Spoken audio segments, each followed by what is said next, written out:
আমি পেছন থেকেই বলছি, আমার মা খুব সুন্দরী ছিলেন, বয়স খুব কম ছিল, 10-11 বছর হবে। তো মা সংসার ব্যাপারে কিছু বুঝতো না। তো বাবার একটু আমার মার সাথে রাগারাগি ছিল না, দাদাকে খুব ইয়ে করতো যে তুমি কেন আমাকে এত ছোট একটা মেয়ে বিয়ে দিয়েছো যে সংসার ব্যাপারে কিছু বুঝে না।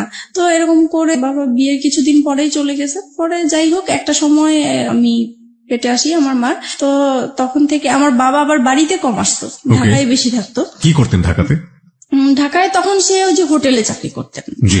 তারপরে আমি হওয়ার পরে আমার বাবাকে খবর দিয়েছেন দেখার জন্য, তো আসছে উনি, আসার পরে আবার চলে গেছেন। তো বাবা বাড়িতে আসা যাওয়ার খুব গ্যাপ ছিল, তো এটা হয়তো বা আমার মার পছন্দের ছিল না। পরে এক সময় উনি আরেকটা সম্পর্কে জড়িয়ে যান।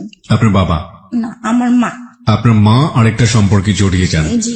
আমি তখন 15 কিংবা 20 দিনের মতো আমার বয়স। ওই সময়টাতে আরেকটা সম্পর্কে জড়িয়ে যায়? জি। ওকে। পরে মা আমাকে রেখেই চলে গেছেন, ওনার সাথে চলে গেছেন। উনি বিয়ে করবে না, উনি মজা করার জন্যই সম্পর্কটা করেছিলেন। তো যখন উনি বিয়ে করছে না, তখন ওই মুহূর্তে সে পরে আমার বাবার কাছে আসছিল। তো আমার বাবা বলতেছে যে আমার অতটুকু ছোট বাচ্চা ফেলে তুমি চলে গেছো, এখন আর আমি তোমাকে নিব না। ওকে। তারপরে উনি ওনার বাবার বাড়ি গিয়েছেন, ওখানেও উনি জায়গা পায়নি। তখন উনি কি করবে, তো এই সময় উনি নাকি মানে মেন্টালি অসুস্থ হয়ে পড়েন। তো পরে ওনাকে ওনার বাবা মা এখন আশ্রয় দিতেই হবে, যেহেতু অসুস্থ হয়ে গেছে, কেউ নাই।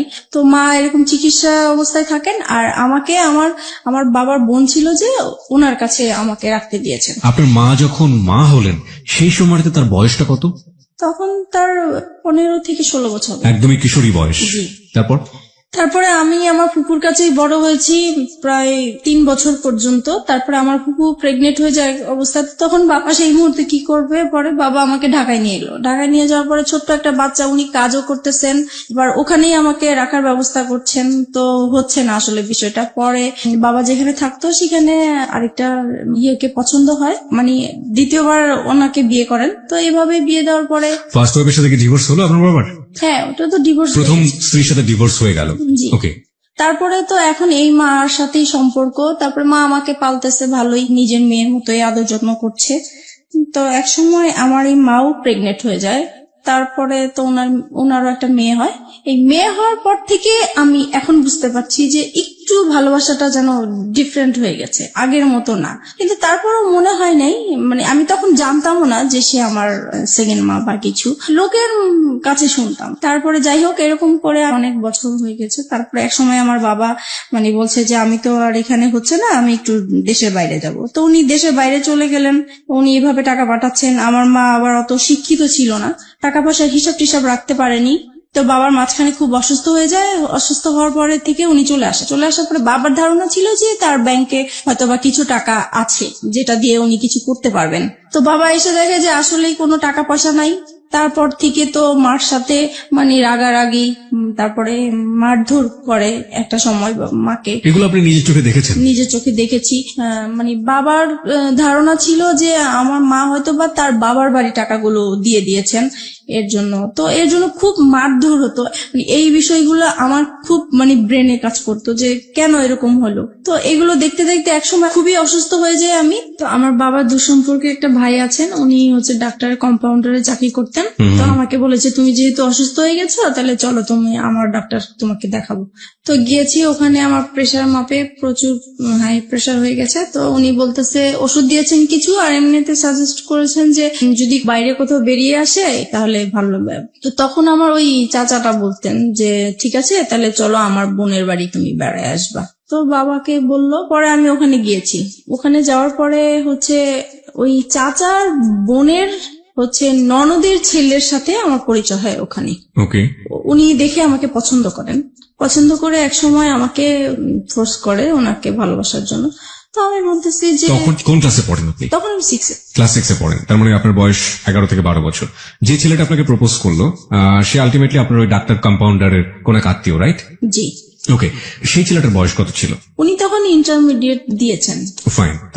তারপর আমাকে বলতেছে যে তোমাকে আমার খুব পছন্দ হয়েছে, তোমার সাথে আমি ভালোবাসার সম্পর্ক করতে চাই। তখন আমি বলেছি যে আমি তো করব না। তো বলতেছে কেন, তুমি কেন রাজি না? তো আমার ফ্যামিলির যে ব্যাপারগুলো এগুলো নিয়ে তার সাথে ডিসকাস করলাম। তখন সে বলতেছে যে দেখো, আমি তোমাকে পছন্দ হয়েছে, তোমার কি আছে না আছে এগুলো আমার দরকার নেই, তোমার সাথে আমার বিয়ে হবে এটাই হচ্ছে বড় কথা, আর কারো দরকার নেই। তো তখন আমি বললাম যে ঠিক আছে, এটা নিয়ে আমি চিন্তা করব, তারপর আপনাকে জানাবো। তো বলতেছে তুমি তো চলেই যাবা, তাহলে তোমার সাথে আমার যোগাযোগ হবে কিভাবে? তখন পরে ওনার অ্যাড্রেসটা নিয়ে আসলাম আর আমার অ্যাড্রেসটা দিয়ে আসলাম। তারপরে হচ্ছে উনি অনেকদিন পরে আমাকে একটা চিঠি পাঠায়। তো চিঠি পাঠানোর পরে চিঠিটা পড়ে ভালোই লাগলো। পরে আমি এই চিঠিটা নিয়ে অনেক ভাবতে থাকলাম যে লোকটা তো আমাকে মনে হয় সত্যি সত্যি ভালোবাসে। আর যেহেতু আমার এই বাসায় থাকতে ইচ্ছা করে না, বাবা মার ঝগড়াঝাটি, এখন যদি আমি কোথাও চলে যাই এই সংসার থেকে, তাহলে হয়তোবা আমার এই অশান্তিটা হবে না, আমি ভালো থাকবো। ওই কথা চিন্তা করে পরে আমি রাজি হয়ে গেলাম। পরে আমি একটা চিঠি পাঠালাম যে হ্যাঁ আমি রাজি আছি। তো এরকম করে আমাদের প্রায় প্রতি সপ্তাহে 2টার মতো চিঠি আসতো, যাতে এরকম দেওয়া নেওয়া হতো।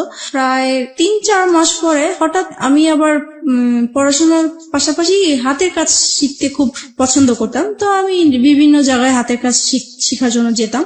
তো একদিন আমার এলাকা দিয়ে আমি যাচ্ছি, হঠাৎ তাকে দেখে ফেলি। ওকে। সেও আমাকে দেখে ডাকছে। তো আমি অবাক হয়ে গেছি। কিছুক্ষণ আমি একদম চুপ ছিলাম যে যেই লোকটাকে আমি সেই চাঁদপুরে দেখে আসছি, সেই লোকটা হঠাৎ করে ঢাকায়, তাও আমার এলাকার মধ্যে কিভাবে আসলো? পরে উনি আমাকে দেখেই বলতেছে যে আমি না তোমার কাছে আসছি। তখন আমি অবাক হয়ে গেলাম যে এত দূর থেকে সে আমার কাছে আসছে। আমি চিঠি পাঠাতাম ঠিক আছে, কিন্তু উনি আসবে সেটা বলেও নাই আমাকে। তো যাই হোক, তখন ওই যে গুলশান পার্কটা ছিল, তো আমাকে সেখানে নিয়ে গেছে। যাই হোক গেলাম, যাওয়ার পরে কথা টথা বললাম। এখন বলতেছে যে আমি তোমাকে তো আমার খুব দেখতে ইচ্ছা করে মাঝে মাঝে, এখন কি করব? তো আমি বলতেছি দেখেন আমার তো আসলে এরকম বাইরে বের হওয়ার অভ্যাস নেই, আর তাছাড়া আমার খুব ভয় লাগে যে কোথায় কেউ দেখে ফেলে কিনা, পরে বাবার কাছে বিচার যাবে, এটা আমার খুব খারাপ লাগবে। তো বলতেছে যে না দেখবে না, তুমি ওইভাবেই আসবে। তো এরকম করে প্রায় 2-3 মাস পর পর আমাদের দেখা হতো। 2-3 মাস পর পর ও ঢাকাতে আসতো ওর বাড়ি থেকে আপনার সাথে দেখা করার জন্য? উদ্দেশ্যটা ছিল আমার সাথে দেখা করার, কিন্তু ওর রিলেটিভ থাকতো ঢাকা, ওখানে আসতো। তো তারপরে একটা সময় ওর রেজাল্ট ভালো হয়। আপনি ঢাকায় কোথায় থাকতেন সেই সময়টা? আমি ঢাকায় হচ্ছে মহাখালী থাকতাম। মহাখালী থাকতেন। হ্যাঁ, যেটা বলছিলেন যে ওর রেজাল্ট ভালো হয়নি, মানে ইন্টারের রেজাল্ট ভালো হলো নাকি অন্য কোনো পরীক্ষা? না, ইন্টারভিউ। ও এইচএসসি তে ভালো করলো না, কি ছিল রেজাল্ট? মানে ফেল করেছে সে। ওকে, ভালো না হওয়া বলতে মানে ফেল করেছে, তো ভয়াবহ খারাপ। ওকে, তো ফেল করেছে। পরে হচ্ছে তার বাবা খুব চাপ দিল, তো বলতেছে যে তুমি বাড়িতে সারাক্ষণ থেকেও যদি পড়াশোনা ভালো না করো, ওদের দোকান ছিল, তো বলতেছে দোকানেও বসবে, দেন পরীক্ষাটাও দিবে এবার। তো এখন তো ঢাকায় পার্মানেন্টলি চলে আসলো, তো আমাদের প্রায় এরকম দেখা হতো। পরে এই বিষয়টা নিয়ে আমি আমার বাবা মাকে জানাই। বাবা মাকে তো জানানো উচিত, মাকে জানাচ্ছি প্রথমে। পরে মা বলতেছে যে করো, যেটা তোমার ভালো মনে হয় সেটাই করো। আমি চাইবো না যে তুমি এমন কিছু করো যে আমাদের এলাকার মধ্যে একটা নাম আছে, আমি চাই না সেইটা আমাদের খারাপ কিছু আসুক। আপনার মা এটা আপনাকে বললো? জি। ওকে, আপনি মাকে কি বলেছিলেন? বলেছিলাম ও আমাকে পছন্দ করে, আমিও ওকে পছন্দ করি। দুজনেই আপনারা দুজনকে পছন্দ করেন। তারপর আমাদের সম্পর্কটা কন্টিনিউ হতে থাকে। তারপরে একটা সময় আমার বাবা খুব ঝগড়াঝাটি করে, আর ওই একই বিষয়কে কেন্দ্র একই করে? বিষয় নিয়ে। সেদিন একদম খুবই খারাপ পর্যায়ে। তখন স্বাভাবিক ভাবেই সন্তানরা মার সাপোর্টই নিয়ে থাকে, তো আমিও মার সাপোর্টে কথা বলতাম। তো এই কথা বলাতে বাবা মানে আমার উপর খুব বিরক্ত হতো। পরে একটা সময় বলে উঠলো যে তুমি কার জন্য কথা বলছো, তুমি জানো এটা যে তোমার মানা? আমি এতদিন মানুষের কাছে শুনে আসছি, বাবা মার মুখ থেকে কখনোই শুনিনি। তার মানে আপনি আগে জানতেন না যে আপনার আসল মাইনি না? না, আমি জানতাম, আমি অন্যের মুখ থেকে শুনেছি, কিন্তু তাদের মুখ থেকে কখনো শুনিনি। বাবার মুখ থেকে শুনতে অসম্ভব রকমের খারাপ লাগলো, তাই তো? জি। ওকে, তখন থেকে আমার মানে কথাটা মানে খুব কানে লাগছে যে আসলেই কি এরকম? আমি তো এতদিন মানুষের কাছে শুনেছি, তাহলে তো সত্যি এরকম, তাহলে তো আমার সেই মার সাথে দেখা করা উচিত। তারপরে হচ্ছে আমি সবসময় ভাবতে থাকি যে কিভাবে দেখা করব। তো এক সময় আমাদের একটা নেবার ছিল, উনি এক সময় আমাদের গ্রামের বাড়ির ছিলেন। তো আমারও খুব উৎসাহ হলো যে তাহলে তো উনার মাধ্যমে দেখা সম্ভব। তো বলছে যদি আপনি দেখা করে দিতে পারেন আমার খুব ভালো হতো। তো বলছে তোমার মা তো সবসময় তোমার জন্য কান্নাকাটি করে, তাহলে আমি এবার বাড়ি যেয়ে বলবো তাকে। তারপরে উনি আপনার মার সম্পর্কে একটু জানি, ততদিনে কি বিয়ে হয়েছে আপনার মার? হ্যাঁ, যখন অসুস্থ হয়ে যায় তখন তার ভাইরা ওই লোকটাকে ধরে তারপরে মানে তার সাথে জোর করে বিয়ে দিয়ে দেয়। বিয়ে করে দেয়। তারপরে ওই সম্পর্কে আছেন উনি, এখন এক্সিস্টিং ওই সম্পর্কে আছেন। জি। ওকে, ফাইন। তারপর আপনি মার সঙ্গে দেখা করলেন, তারপর কি হলো? তারপরে আমার মা আসলেন, আসার পরে দেখা করলাম, দেখা করার পর উনি প্রথমে দেখে কান্নাকাটি করলো, যেটা স্বাভাবিক। তো আমার না মার জন্য কোনো ফিলিংস আসে নাই, আমার বিশ্বাসই হচ্ছে না যে এ আমার মা, এই ভদ্র মহিলাটা মা। আম্মা। তারপরে হচ্ছে মানে কেমন জানি লাগতেছে আমার কাছে, খুবই অপরিচিত। আমার মা ডাকতেও ইচ্ছা করছে না, কিছুই না। তারপরে উনি আমাকে লাস্টে বললো, শুধু এটাই বললো যে তোমাকে আমি আমার ইচ্ছে করে ফেলে আসি নাই, আমার কিছু সমস্যা ছিল, এই কারণে ফেলে আসছি। আমি তাকে কোশ্চেন করেছিলাম, আপনার মাকে আপনি কোশ্চেন করলেন প্রথম দেখাতে, তুমি আমাকে কেন ফেলে এসেছিলে? কেন ফেলে আসছি? তখন আপনার মা এই উত্তরটা দিয়েছে। হ্যাঁ, তখন বলেছে আমি বাধ্য হয়েছিলাম। যে যাই হোক, উনি ওনার মতো বললো, কিন্তু তারপরও আমার মার জন্য আমার কোনো ফিলিংস কাজ করলো না। তারপরে উনি লাস্ট যে কথাটা বলেছেন যে তুমি একবার শুধু আমাকে মা ডাকো। তো আমি অনেক চেষ্টা করেছি কিন্তু পারিনি, ডাকার জন্য পারিনি, কারণ আমি তো তাকে কখনো দেখিই নেই, কিভাবে তাকে মা ডাকবো? হুট করে তো আর মা ডাকা যায় না। তারপরে হোক ডাকি নেই, তো আমি বলছি যে আপনার সাথে যদি আমার যোগাযোগ থাকে তাহলে আমি একসময় হয়তো বা আমার মুখ থেকে শুনতে পাবেন, কিন্তু এখন আমি বলতে পারবো না। তারপরে আমি বাসায় চলে আসি। বাসায় আসার পরে আমি ওই যার মাধ্যমে আমার মাকে পরিচয় হয়েছে, তো উনাকে বলে দিছি যে আমি যে আমার এই মার সাথে দেখা করেছি এটা আমার এই মার কাছে বলবেন না, ইভেন কি আমার বাবার সাথেও বলবেন না। তো উনি বলছে ঠিক আছে, তুমি জানাতে না চাইলে বলবো না। তো আমিও জানাই না, এই বিষয়টা এইভাবেই আছে। তো আর কখনোই মনে হয় নাই যে আমার মার সাথে আমি দ্বিতীয়বার দেখা করি বা কথা বলি, এরকম কখনোই আমার ফিলিংস আসেনি। তারপরে একটা সময় বাবার এরকম আরো বেশি জ্বালাচ্ছে, অশান্তি করছে। তারপরে চিন্তা করলাম যে বিয়ে করে ফেলি, তাহলে চলে গেলে আর বাবা মার এই ঝগড়াঝাটি দেখতে হবে না। তখন আপনার বয়স কত? তখন 14-15 হবে। ওই ছেলেটার সাথে এই চিন্তা ভাবনা করছেন? জি। এবং পরিবার থেকে এই ধরনের অশান্তি থেকে বের হয়ে যাওয়ার বের জন্য হওয়ার জন্য এই ধরনের প্ল্যান। জি।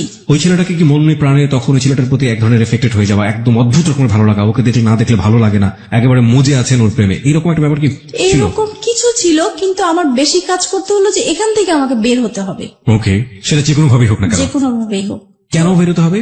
কারণ এখানে যে মা বাবা ঝগড়াঝাটি করছে, এগুলো আমি যত দেখছি ততই আমি অসুস্থ হয়ে পড়ছি। যে আপনি চেষ্টা করছিলেন যে কোনো ভাবেই হোক না কেন আপনার এই পরিবার, যে পরিবারে আপনি বড় হয়েছেন, সেই পরিবার থেকে যে কোনো ভাবে বের হয়ে যাওয়া।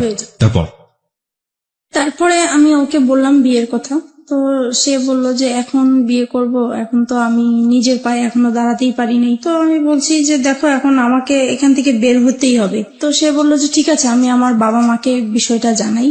তো সে তার বাবা মাকে জানিয়েছে। তো ওনারা প্রথমে রাজি হয়নি, পরে ও একটু রাগারাগি করলো ফ্যামিলিতে। তখন ওর বাবা এক সময় মেনে নিল যে ঠিক আছে, তুমি যেটা বলছো সেটা, তবে আমরা যাব, কথা বলবো ওদের সাথে। তারপরে ততদিনে ও তো ওর বাবার দোকানে বসে কাজ করছে এবং পাশাপাশি পড়াশোনা করছে, ইন্টারমিডিয়েট ফেল করেছে সব ওরকম, তাই তো?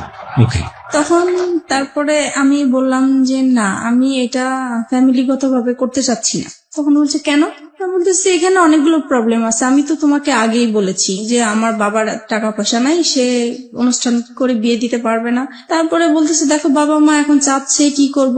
পরে আমি বলতেছি দেখো, এখন যদি আমাকে তুমি ভালোবেসে থাকো, বিয়ে যদি করতে হয় একা করতে হবে, কারণ আমি আমার বাবার অবস্থা জানি, আমি নতুন করে অশান্তি দিতে পারবো না। তখন সে রাজি হয়ে গেল বিষয়টা। তো আমরা একদিন ঘুরতে গিয়েছিলাম, ওখান থেকে হঠাৎ করে সে আমাকে কাজে অফিসে নিয়ে যায়। আমিও জানতাম না যে আজকে আমার বিয়ে হবে। তারপরে হচ্ছে বিয়ে করে ফেলি। তখন আমার 18 বছর হয়নি, কিন্তু ওখানে 18 বছর দেওয়া হয়েছে। 3 লাখ টাকা কাবিননামা হয়। বিয়ে করার পরে এখন ওর বাবা মার কাছে জানিয়েছে। ওর বাবা মা বলছে আমরা যেখানে রাজি হয়েছিলাম তুমি সেখানে একা কেন করলে, কেন করতে গেলে, রাইট? তারপরে বলতেছে তাহলে তুমি আমার বাড়িতে আর উঠবা না। তো এখন ও কোথায় যাবে? পরে কি করব, আমি আমাদের বাসায় নিয়ে আসলাম। পরে মাকে বলেছি, বাবাকে বলেছি, কারণ তাদের আমার মনে হচ্ছে তারা খুশি হয়েছে, যেহেতু তাদের কোনো টাকা পয়সা খরচ হচ্ছে না। তারপরে যাই হোক, আমরা ওখানেই ছিলাম প্রায় 2-3 মাস। পরে আমার হাজবেন্ডের খালা আছে, বড় খালা, ওরা সবাই ওই খালার কথা শুনেই চলে। তো ওনাকে জানিয়েছে বিষয়টা। তো উনি ওর বাবাকে যেভাবেই হোক ম্যানেজ করেছে। 2-3 মাস পরে আমাকে মেনে নেওয়া হয়। পরে আমি ওর সাথে চাঁদপুরে চলে গেলাম। আমার শ্বশুর মানে মেনে নিতে হবে দেখেই মেনে নেওয়া, কিন্তু মন থেকে যে মেনে নেওয়া সেটা আসলে হয়নি। ওনাকে সালাম করলে কখনোই সালামের উত্তর নিত না। আচ্ছা, তাছাড়া আমার সাথে কথা বলতো না। তারপরে আমি যদি ভাত বাড়তে যেতাম টেবিলে, উনি কখনোই খেতে আসতো না। আর সারাক্ষণ ওনার ছেলেকে বকা, এমনকি আমার সামনে মারতেও গিয়েছে যে কেন তুমি এরকম মেয়ে বিয়ে করলা। বড় ছেলে নিয়ে সবারই একটা আশা ছিল। তারপর হয়েছে যেটা এখন শাশুড়ি কেমন ব্যবহার করতো, বাকি মেম্বার যারা ছিল তারা কেমন ব্যবহার করতো? মোটামুটি ভালোই ছিল, কিন্তু শাশুড়ি ননদ এরা সবসময় আমাকে ভুল ধরার চেষ্টা করতো। আচ্ছা, তাদের মন পাওয়ার জন্য আমি সবকিছু কাজ করেছি, তারপরেও সব সময় ভুল ধরতেই থাকতো। এক সময় হয়েছে কি, বড় ধরনের একটা ঝগড়া হয়েছে। সেটা হচ্ছে আমার শ্বশুর শাশুড়িরা ওনারা চিটাং গিয়েছে বেড়ানোর জন্য। যেহেতু ঢাকায় বড় হয়েছি, পুকুর দেখে আমার খুব ইচ্ছা হয়েছে যে আমি একটু পুকুরে গোসল করবো। ওকে, ওনাদের বাড়ির কেউ আবার পুকুরে গোসল করেন, ওনারা খুব পর্দাশীল মানুষ। ছেলের বউ কেন পুকুরে গোসল করবে, কিন্তু পুকুরটা চারপাশে ঢাকা ছিল। ওকে, তারপরেও মানে পুকুরটা পর্দাসীন পুকুর। জি, তারপরে ওখানে আমি গোসল করেছি। আমার দেবরটা হচ্ছে কি, মানে আমার সাথে এরকম আচরণ করতে মনে হয় যে আমার ভাসুর, সে আমাকে পরিচালনা করবে। তো এটা আমার পছন্দ হতো না। তো সে এসে আমাকে বলতেছে, কি ব্যাপার, আপনি কেন পুকুরে গোসল করলেন, এই সেই, আপনি জানেন না পুকুরে গোসল করে আমাদের পছন্দ না। তো বলছে আমার একটু ভালো লাগছে, আর বাড়িতে তো কেউ ছিল না। এই নিয়ে সে আমার বাবা মা তুলে গালাগালি শুরু করছে। আপনার হাজবেন্ড কি করছিল তখন? ও তো ঢাকায় থাকতো, আমি বাড়িতে থাকতাম। আচ্ছা, তারপরে হচ্ছে গালাগালি করতেছে আমার বাবা মাকে। তখন আমার খুব খারাপ লাগলো যে আমি অন্যায় করছি, আমার বাবা মাকে কেন গালিগালি করবা। তখন আমিও তার বাবা মাকে গালাগালি করি। পরে হচ্ছে সে ইমিডিয়েটলি সে আমার শ্বশুর শাশুড়িকে ফোন দিয়েছে। তারা মানে তখনই একদম চিটাগাং থেকে চলে আসছে, আমার বিচার হবে। আমার হাজবেন্ডকেও খবর দিয়ে আনা হয়েছে। তারপরে সেই আসরে কি হলো, সেখানে বলছে যে আমাকে আমার শ্বশুর শাশুড়ির কাছে মাপ চাইতে হবে বাদরে। তা বলছি ঠিক আছে, আমি যদি অন্যায় করে থাকি আমি মাপ চাবো, কিন্তু সে যে আমার বাবা মাকে বকা দিছে, তাহলে আগে সে আমার বাবা মার কাছ থেকে পা ধরে মাপ চাই আসুক, তারপরে আমি যাবো। বলো হ্যাঁ, বউ হয়ে এত বড় কথা, এতগুলো মুরব্বী মানুষ আমরা বসে আছি। তারপরে আমার হাজবেন্ড এসে বলতেছে মাপ চাও মাপ চাও। আমি বলছি না, আমি তো চাইবো না, আগে আমার বাবা মার কাছে মাপ চাই আসুক, তারপরে আমি যাবো। পরে এই কথা বললাম কেন, সে সবার সামনে আমাকে অনেক মারধর করলো। এই সে প্রথম আমার গায়ে হাত তোলে। আমি বিয়ে কতদিন পরে? প্রায় 3-4 মাস পরে। ওকে, পরে সেদিন রাতে আমার প্রচুর রাগ উঠলো। তারপরে আমি করলাম হচ্ছে যে তাকে বললাম রাগের মাথায় যে কালকের মধ্যে যদি আমাকে ঢাকায় নিয়ে না যাও, তাহলে আমার এখানে লাশ দেখবো আমার। তো সে খুব ভয় পেয়ে গেছে। তখন তার বাবা মাকে বলে ঢাকায় নিয়ে আসলো আমার বাবার বাড়িতে। আমি বলছি আর যাবো না। পরে যাই হোক, আমার কথাটাই রইলো, আমি বাবা মার কাছে ছিলাম। এক সময় পরে বাবা আবারও সেই তো ঝগড়াঝাটি আছেই বাবার সংসারে। তখন একদিন আমি খুব রাগ হইলাম বাবার সাথে। তখন বাবা আমাকে বলতেছে যে তুমি এখন অন্যের হয়ে গেছে, এখন আর আমাদের কেউ না, তুমি আমাদের সংসারে কিছু বলতে আসবা না। এই সে আরো কিছু বকা দিল আমাকে। পরে বলতেছে, বাবা বলতেছে তুমি কালকের মধ্যে আমার ঘর থেকে বের হয়ে যাবে, আমি কালকে যেন তোমাকে আর দেখতে না চাই। পরে মা বলতেছে যে তোর বাবা তো অনেক রেগে গেছে, তা কাজ কর, আমি তোকে একটা আলাদা বাসা নিয়ে দেই, ও আসলে পরে ওকে বলবো আমি সবকিছু। তখন আমি আমার মার কাছাকাছি একটা বাসা নিলাম। পরে ও বাড়ি থেকে আসছে হঠাৎ করে, তো মার বাসায় আসছে। এখন দেখতেছে আমি নাই। তো মাকে জিজ্ঞেস করলো কি ব্যাপার, ও কোথায়? তো বলতেছে ও তো আলাদা বাসা নিয়েছে। তখন তো সে খেপে গেল, কেন সে বাসা নিবে? সে তো আমাকে বলেছিল যে তার বাবার বাড়ি অন্তত 2 থেকে 3 বছর থাকবে, তারপরে সে আলাদা কিছু করবে। এখনই সে করলো, আমার তো কিভাবে কি করব আমি। তারপর থেকে মানে আমাদের এতদিন পর্যন্ত মানে ভালোই ছিল, আমাদের সংসার জীবন বলেন, ভালোবাসা সম্পর্ক বলেন, সবকিছুই ভালো ছিল। যে আলাদা বাসা নিলাম, এখন ওর ইনকাম করতে হবে। বাবা মা চাপ দিচ্ছে যে নিজে নিজে বিয়ে করেছো, তারপরে বউকে আবার বাবার বাড়ি রেখে আসছো, তো এটা তো ঠিক হয়নি। তোমার শ্বশুর বাড়ি থেকে কিছু না পাই, অন্তত বউর সেবাটা তো আমাদের পাওয়া উচিত, তুমি কেন আমাদের বউ সেবা থেকে বঞ্চিত রাখছো? এই তো তার মাথায় একটা প্রেসার আছে। তারপরে এভাবে আমাদের প্রায় 2টা বছর কেটে যায়। বাসার খরচটা কিভাবে আসতো? পরে ও ওর বাবার দোকান থেকে নিয়ে আসতো টাকা পয়সা, প্রতি মাসে মাসে টাকা পয়সাগুলো নিয়ে আসতো? জি। ওকে, এবং এটার জন্য পারিবারিক ভাবে ওকে বিভিন্ন রকমের হ্যাসেল পোহাতে জি হতো? জি। তারপরে আমার বেবি পেটে আসে। তো একটা সময় বুঝতে পারলাম যে আমার বেবি হওয়ার পর থেকে আমার হাজবেন্ডের অ্যাটিটিউড একটু আলাদা হয়ে যাচ্ছে, কি রকম যেন হয়ে যাচ্ছে, খিটখিটে মেজাজ হয়ে যাচ্ছে।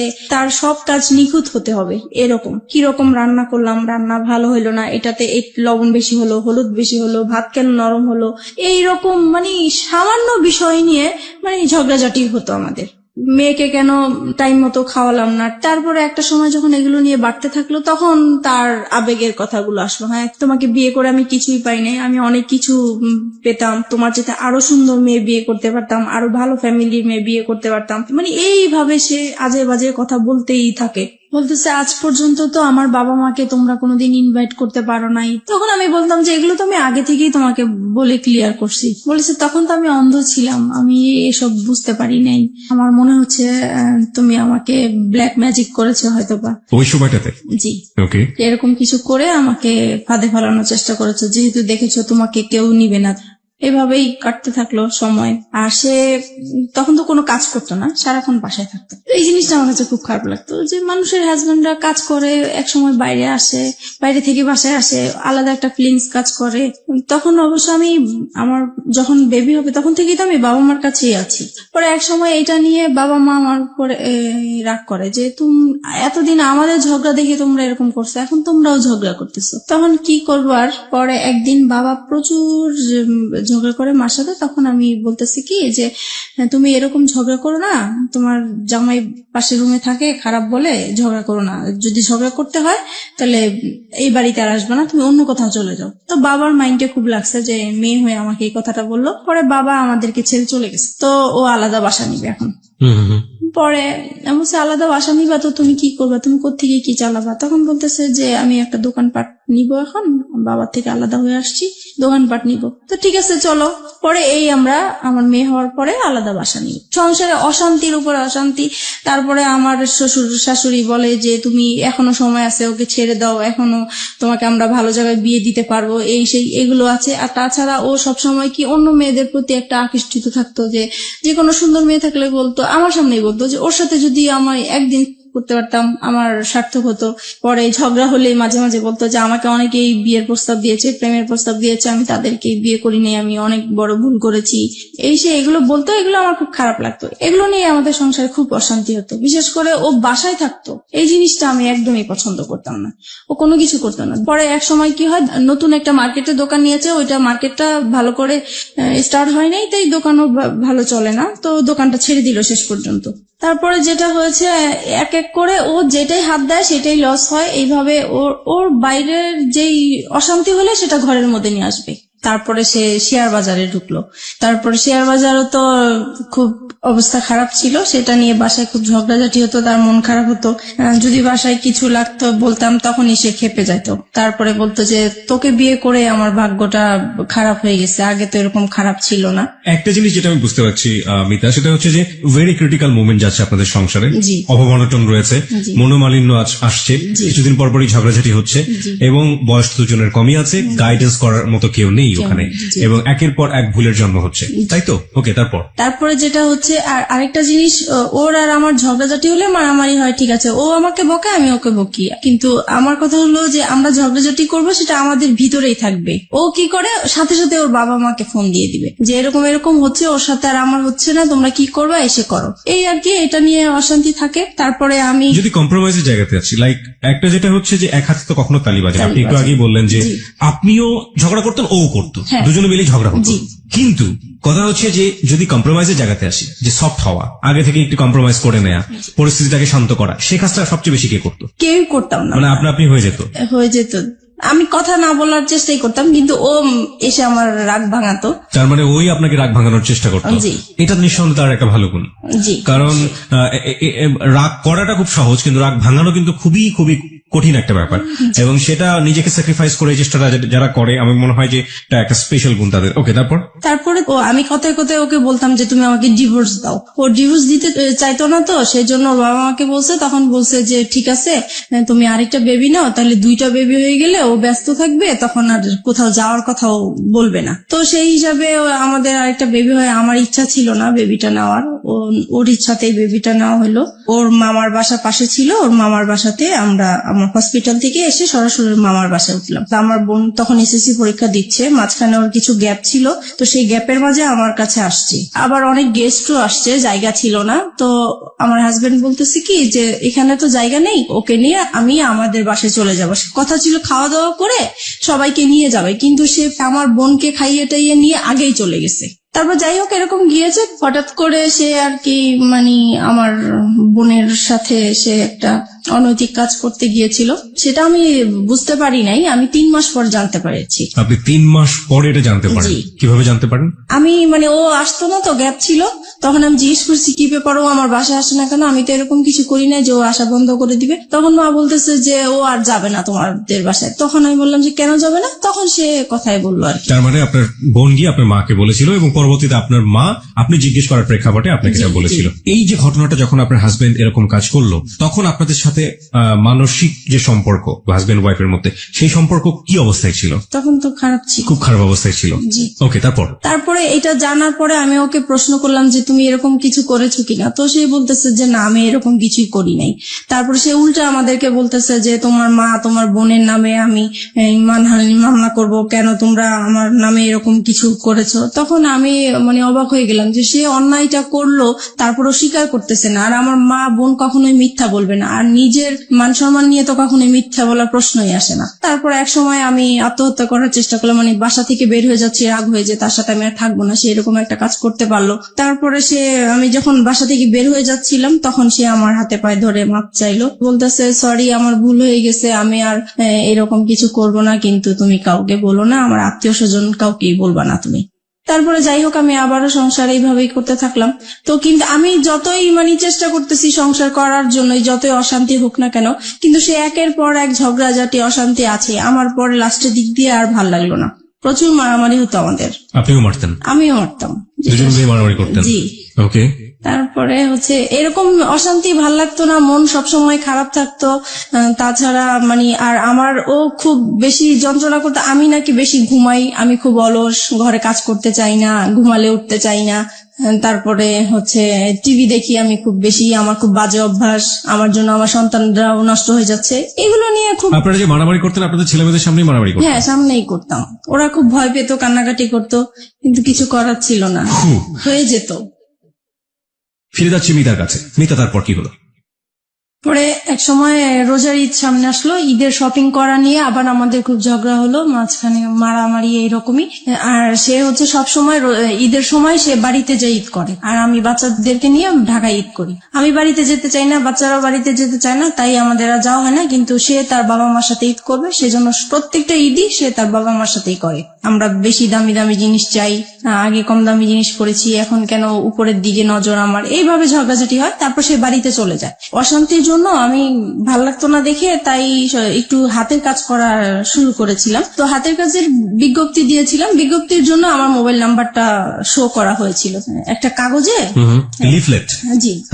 তারপরে ওগুলা শেখানোর জন্য নাম্বার দিয়েছিলাম। তো আমি ভাবছি ওখান থেকে হয়তো বা ফোন টোন এসছে। তো রিসিভ করেছি, একটা লোক আর কি এরকম দুষ্টামি করতেছে, কথা বলতেছে। তো আমি বলছি আপনি কিসের জন্য ফোন করেছেন? বলতেছে এমনি আমার ভালো লেগেছে তাই ফোন করছি। তো আমি পরে ফোনটা রেখে দিছি, আমি আর কথা বলি নাই। তো উনি প্রায় এরকম 2-3 দিন ফোন দিত। তারপরে এক সময় বলতেছে যে আসলে আমি আপনার সাথে ফ্রেন্ডশিপ করতে চাই।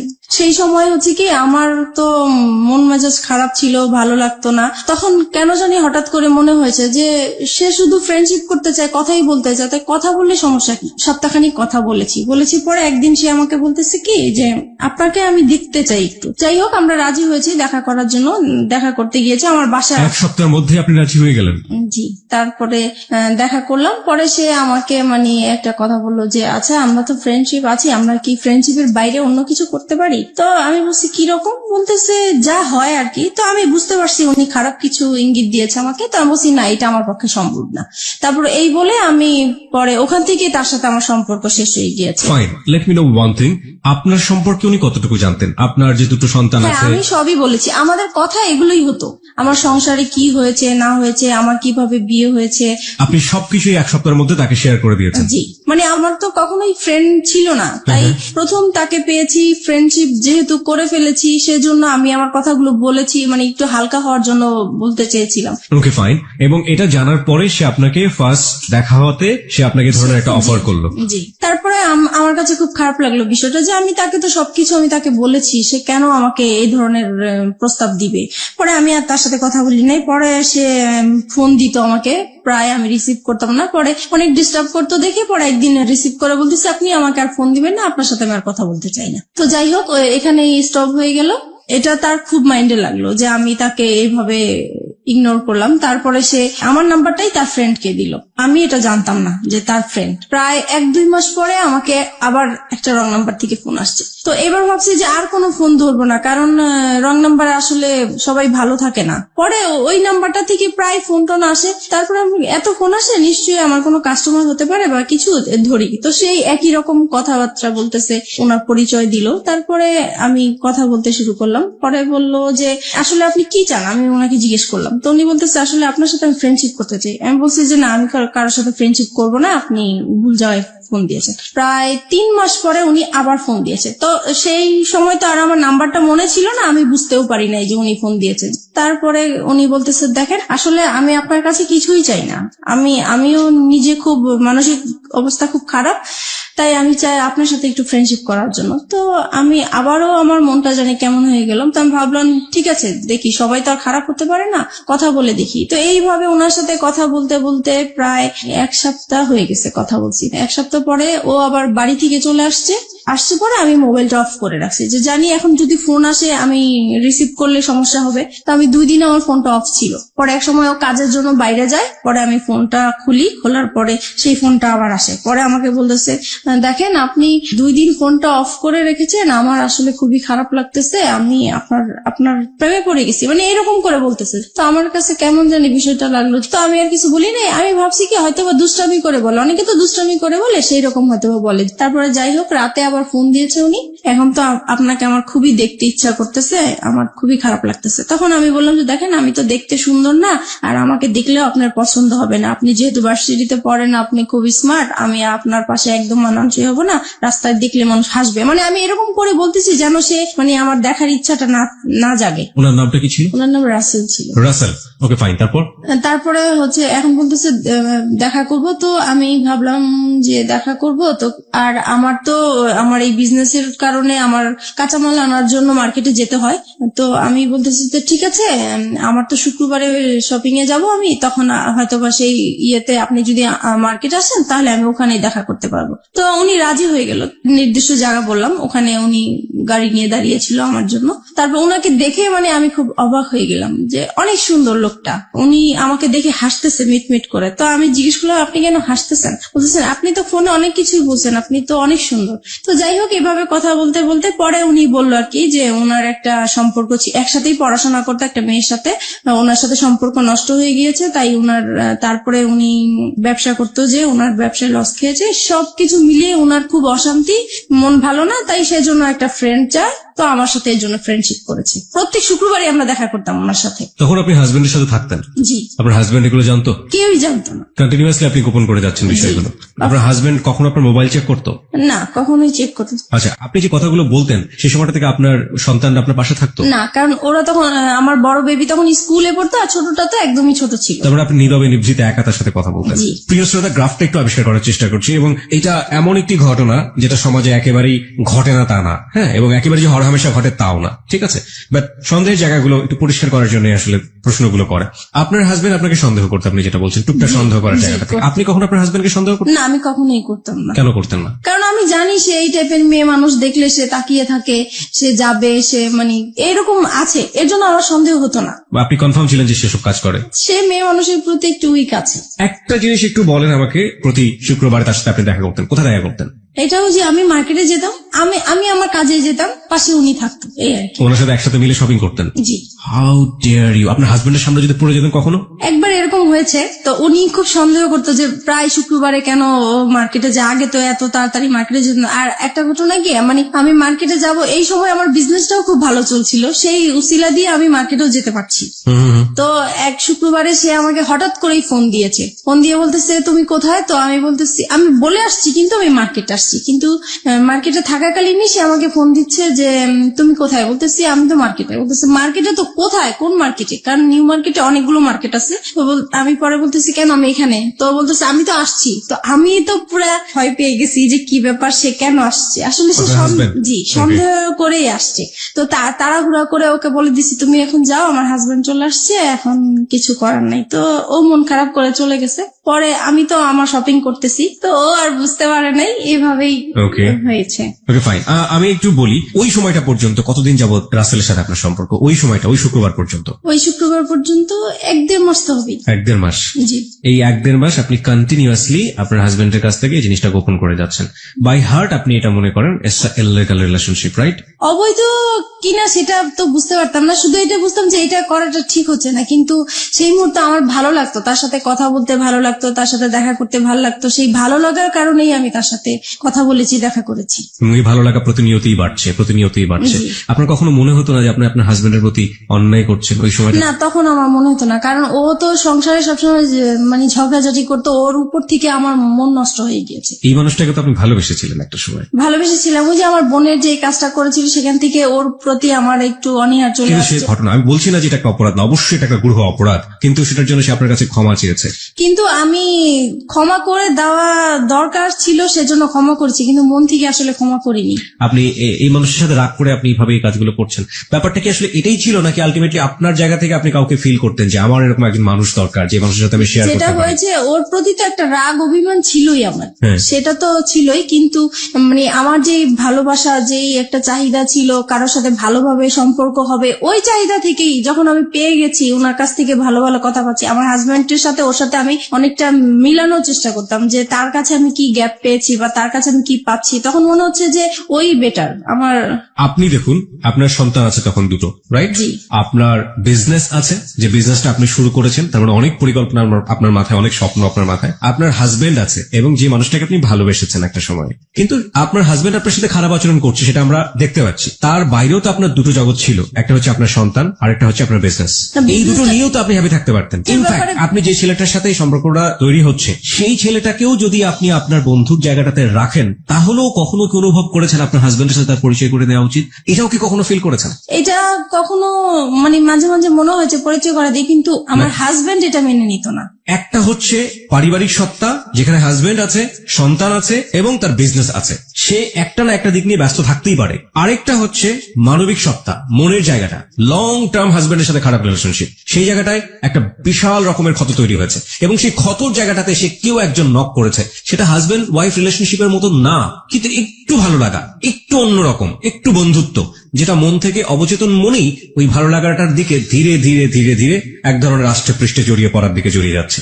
এই দুটো জিনিস আমরা যখন নর্মালি শুনি, আমরা কিন্তু এই সেকেন্ডটাকে কোনোভাবেই সাপোর্ট করতে পারি না, বাট ও সেকেন্ডটার মধ্যে এসেছে, this is the hardest reality. এটাকেও মেনে নিতে হবে, এটা আমাদের সামাজিক ঘটে, কিন্তু আমরা মানি না। কিন্তু কি কারণে ঘটে, সেই কারণটা কিন্তু আমরা আবিষ্কার করে ফেলেছি, এবং এইটা আসলে কতদূর পর্যন্ত গিয়েছে, চলুন সামনের দিকে যাওয়া যাক। তারপরে যেটা হয়েছে, মানে এভাবেই তো ওর সাথে দেখা করছি, কথা বলছি, তারপরে হঠাৎ একবার খুব ঝগড়াঝাটি হয় আমাদের। বিষয়টা হয় হচ্ছে আমার ওই যে বোনের বিষয়টা নিয়ে। ওই ঘটনার পর থেকে যেটা হয়, আমাদের স্বামী স্ত্রীর যে সম্পর্কটা হয়ে থাকে, সেরকম সম্পর্কতে আমি জড়াতে চাই না, এর জন্য এটা নিয়ে খুব ঝগড়াঝাটি হয়। ও খুব জোর করে আমাকে, আমি রাজি হই না, তারপরে মারামারি হয়, এরকম প্রায়ই হয়। তো একটা সময় হয় কি, যে আমি ঘুমিয়ে থাকি, সে ঘুমন্ত অবস্থায় আমার সাথে এরকম কাজ করে। এই বিষয়টা আমার কাছে খুবই খারাপ লাগে। আমি লক করছি এখানে আপনাকে। একটা হচ্ছে যে এই যে ঘটনাটা আপনাদের মধ্যে একটা বিরোধ তৈরি করলো, একটা স্বামী স্ত্রী নামে স্বামী স্ত্রী, কিন্তু এক ধরনের সম্পর্ক নেই, এই সময় পর্যন্ত রাসেলের সাথে আপনার সম্পর্ক কতদিনের? 2-3 মাস হবে। 2-3 মাস, মানে সময় বাড়ছে। এই সময়টাতে রাসেলের সাথে আপনার কি ধরনের কথোপকথন হতো? ও তো প্রথমেই আপনাকে ফ্রেন্ডশিপের কথা বলেছে, হ্যাঁ, তারপরে ব্যাপারটা কি ফ্রেন্ডশিপে থেকেছে নাকি ধীরে ধীরে ভালো লাগার জায়গাটায়? না, ভালো লাগা এখনো আসেনি, ফ্রেন্ডশিপই চলছিল।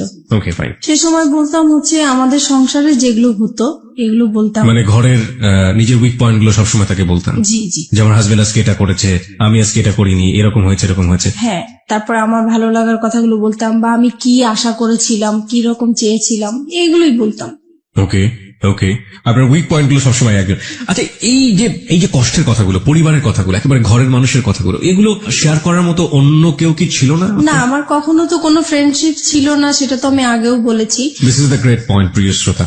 ওকে ফাইন, তারপর? তাছাড়া ফ্যামিলিকেও বলতে পারতাম না, কারণ যেহেতু একা বিয়ে করেছি, সেজন্য বলার কোনো সুযোগ ছিল না, স্কোপ ছিল না। তো তারপরে একদিন কি হয়েছে, আমাদের আবারও সেই রকম খুব মারামারি হয়েছে আমাদের সংসারের মাঝে। তখন আমি পরে, সেদিন বৃহস্পতিবার রাতে ছিল এরকম, তারপরে আমি তাকে ফোন দিয়েছিলাম শুক্রবারে। মারামারি হওয়ার পরের দিন ফোন দিয়েছে, দেখো ও আজকে আমাকে অনেক মেরেছে, এরকম আমার আর থাকতে ভাল লাগছে না। তখন সে আর কি আমার সুযোগ নিয়ে বলতেছে যে ঠিক আছে, তোমার যেহেতু থাকতে ভাল লাগে না, তুমি তো বিজনেস করোই, তাহলে তুমি চলে আসো, তুমি কেন থাকো, এত মারধর খেয়ে কেন থাকবে, তুমি তোমার বাবা মার কাছে চলে যাও। তখন বলছে আমার বাবা তো সেই কবেই চলে গেছে, বাবা কোথায় আছে খুঁজে পাচ্ছি না, আর মা আছে, মা তো নিজেই খুব কষ্ট করে থাকে, সেখানে আমি কিভাবে যাব।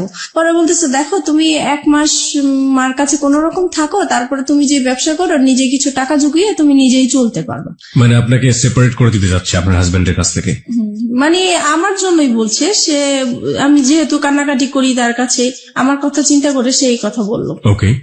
তারপরে আর আমি তো সবসময় এমনিতেও বলি যে ডিভোর্স তাকে দিব বা সে আমাকে দিবে, কিন্তু সে তো রাজি হচ্ছে না ডিভোর্স দেওয়ার জন্য। আমার হাজবেন্ড তো ডিভোর্স দিতে চায় না, আমাকে মারধর করবে, বকাবাধ্য করবে, আবার আমাকে বলবে যে আমার সাথে তার জীবনটা জড়িয়ে নষ্টই হয়ে গেল, কিন্তু সে ডিভোর্স দিবে না। তো পরে এক সময় ডিসাইড করলাম যে আমি তাকে ডিভোর্স দিব, সে যেহেতু দেয় না আমি দিব।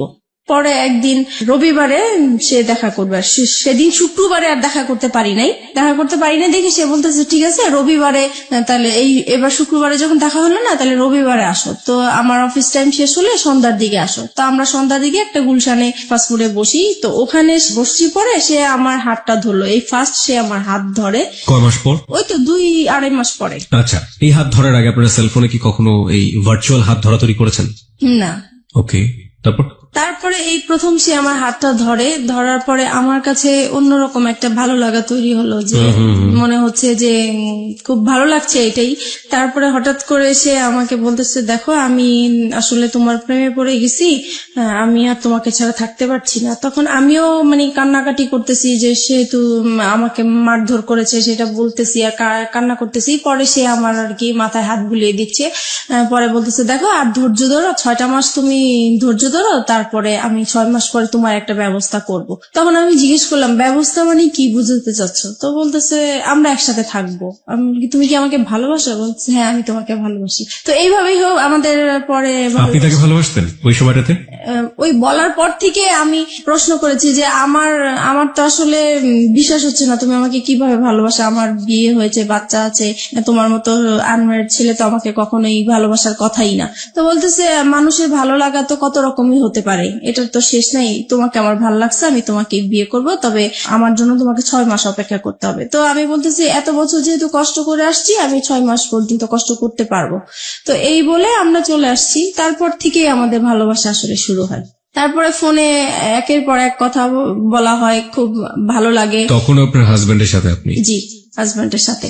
তারপরে থেকে মানে সে কথা না বললে আমার খুব কষ্ট হয়, যেদিন ফোন করতে না পারি সেদিন খুব কষ্ট হয়, দেখা করতে না পারলে কষ্ট হয়। তারপর থেকে আমরা কি করি, প্রত্যেক দিন দেখা করি। এতদিন তো শুক্রবার ছিল, এখন প্রত্যেক দিন তার অফিস টাইমে যাওয়ার পথে আমার বাসা পড়ে, তো আমি বাসার সামনে দাঁড়িয়ে থাকি, সে চলে যায়, ওইটুকুই দেখা, মানে ওইটা দেখা করলেই মনে হয় যে অনেকটা শান্তি লাগে। ওইটুকু না দেখতে পারলেও খুব খারাপ লাগে, রাতে ঘুম হয় না। তো এভাবেই চলতে থাকে। You fall in love like this? এইভাবে আপনি এরকম ভাবে আপনার হাজবেন্ড থাকা অবস্থায়, আপনার বাচ্চা থাকা অবস্থায় আপনি? জি। This kind of love, like 16 years love. কিশোরী মেয়েরা যেভাবে প্রেমে পড়ে, একটা ছেলে সামনে দিন না গেলে ঘুম হচ্ছে না রাতের বেলা। জি জি, আমার ওই প্রথম যখন আমার হাজবেন্ডের সাথে যে রকম ফিলিংস কাজ করছিল, ওর বেলাও আমার সেম হচ্ছিল। তখন কি আপনার মনে হয়নি যে জীবনে একটা ভুল করেছে আর একটা ভুল করতে যাচ্ছি? তখন আমি বলতাম যে দেখো ও তো আমাকে সবকিছু জেনে শুনে ও বিয়ে করেছিল, তারপরেও কিন্তু ও আমাকে টর্চার করতেছে এখনো। তো ও আমাকে বলতো দেখো ও তো অশিক্ষিত, ওর ফ্যামিলি অশিক্ষিত, সেই জন্য ও এরকম করে, আমি করব না, তুমি আমার উপর বিশ্বাস আনতে পারো, সবাই তো একরকম না। তারপর যাই হোক, ওর কিছু কথা ছিল যে এগুলো শুনলে আমি খুব ভরসা পেতাম, আমি বিশ্বাস করতে চাইতাম। তারপর মানে ওর কথা, ও যখন কথাগুলো বলতো আমার খুব বিশ্বাস করতে ইচ্ছা করতো, ওর কথাগুলো আমার ভালো লাগতো, মনে হতো যে সত্যিই বলছে বা এরকম কিছু। তারপরে বাসায় চলে আসলাম। বাসায় আসার পরে হচ্ছে এখন আমার হাজবেন্ডের বিজনেসটা ভালো যাচ্ছে না, তো ও ঠিক মতো ঘরে বাজার টাজার করছে না, তাছাড়া যেটা প্রয়োজন হয় সেগুলো হচ্ছে না। মাঝখানেও বলতেছি কি যে বাসাটা ছেড়ে দিব, বাসাটা এত ভাড়া আমি বয়ে নিতে পারছি না, আমার খুব কষ্ট হচ্ছে, আমি বাসাটা ছেড়ে দিব। তখন আমি বলতেছি এত সুন্দর বাসা আমরা তো পাওয়া যাবে না, তো এটাই থাকি না, কষ্ট টষ্ট করে থাকি, দরকার হলে আমরা একটা রুম সাবলেট ভাড়া দিই, তবুও এখানে থাকি, এখানে সবকিছু ফ্যাসিলিটি ভালো, এখানেই থাকবো। ওর কথা হলো না, এখান থেকে যাবো, যেতেই হবে, কারণ আমার খুবই সমস্যা। তো যাই হোক, আমার আর ওই জায়গাটা আমি ছাড়তে চাচ্ছিলাম না। কেন? কারণ আমার যে বিজনেসটা ওই জায়গার মধ্যেই, ওখানের আমার খুব ভালো হতো বিজনেসের জন্য।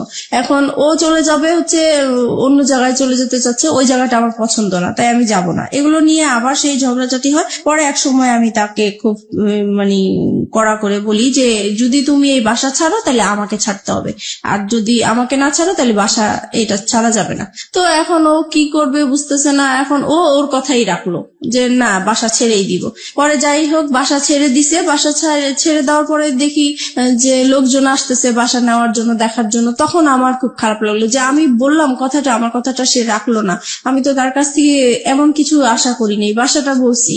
তখন সে বাসাটা ছেড়ে দিছে। পরে আমি তাকে বললাম, দেখো বাসা এখনো সময় আছে, তুমি বাসাটা আবার বাড়িওয়ালার কাছ থেকে সময় নিয়ে নাও, নাহলে কিন্তু আমি সত্যি সত্যি এবার চলে যাবো। সে বলতেছে তুমি চলে গেলে চলে যাও, আমার কোনো সমস্যা নেই, তোমার মতো মেয়ে আমার দরকার নেই। তখন আমি আর কি মানে ডিসাইড করলাম যে না, আমি আসলেই চলে যাবো, এখান থেকে থাকবো না। যেহেতু এখানে আমার একটা বিজনেসের একটা রাস্তা হয়েছে, সেটাই যদি বন্ধ হয়ে যায় তাহলে আমার ওর সাথে থাকার কি দরকার। আমি তো এই বিজনেসটা নিয়েই আসি, কারণ আমার সংসার অশান্তি। আমি বিজনেসটা, আমি কাজে ব্যস্ত থাকি, আমার যাও একটু ভালো লাগে, আর তার সাথে ফোনে কথা বলি, দেখা করি, এই আমার ভালো লাগা নতুন সৃষ্টি হয়েছে, এটা কেন নষ্ট হবে। তো এই কারণে আমি পরে ওই বাসাটা আমাদের জানুয়ারি মাসে ছেড়ে দেয়। তারপরে আমি চলে যাব বলে আমার জিনিসপত্র গুছাতে থাকি। তো সেও আমার জিনিসগুলো গুছানোর জন্য হেল্প করে। সে এমনকি আমার জিনিসগুলো মানে একটা ভ্যানে উঠিয়ে আমার বাবা বাড়ির দিকে পৌঁছিয়ে দিচ্ছে। তো আমার কথা হলো, সে যদি আমাকে আটকাই রাখতে চায় তাহলে কেন আমার জিনিসগুলো আলাদা করে দিবে, কেন আমাকে যাওয়ার জন্য সাহায্য করছে? নিশ্চয়ই সেও চায় আমি চলে যাই।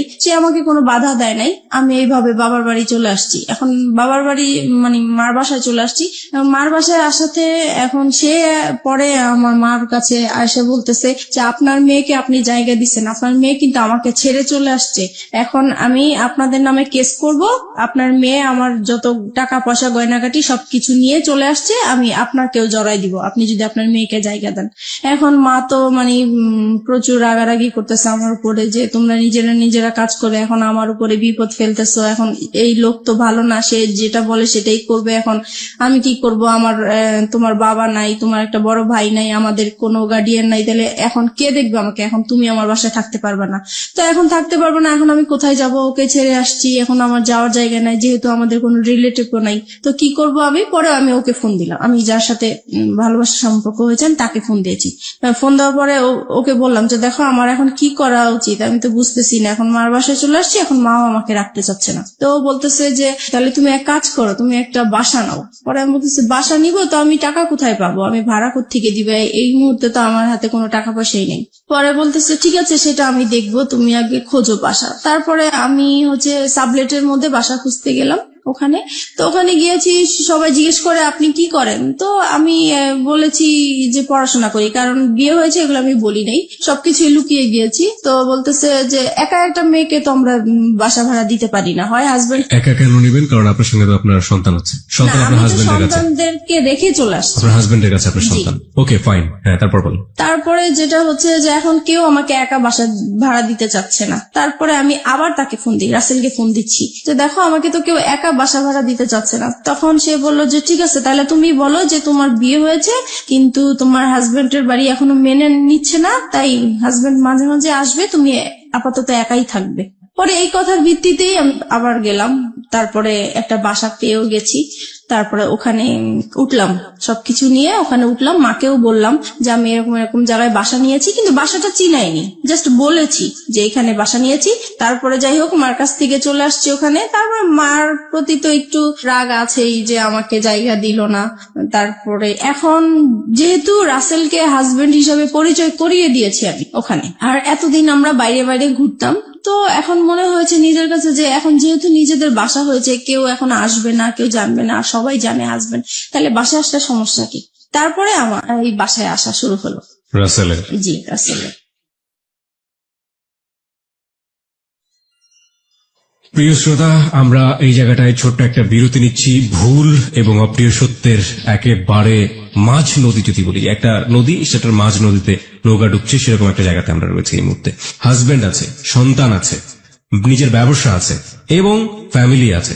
সবকিছুর পরেও নিজের মনের ক্ষুধা এবং ভালোবাসার জায়গাটাতে, এবং যে ভালোবাসা এথিক্যাল পয়েন্ট অফ ভিউ থেকে পাপ বা অনৈতিক, সেই রকম একটা জায়গাতে জেনে শুনে বুঝে লম্বা একটা সময় ধরে এরকম একটা ভুল, যা একেবারেই মানা যায় না।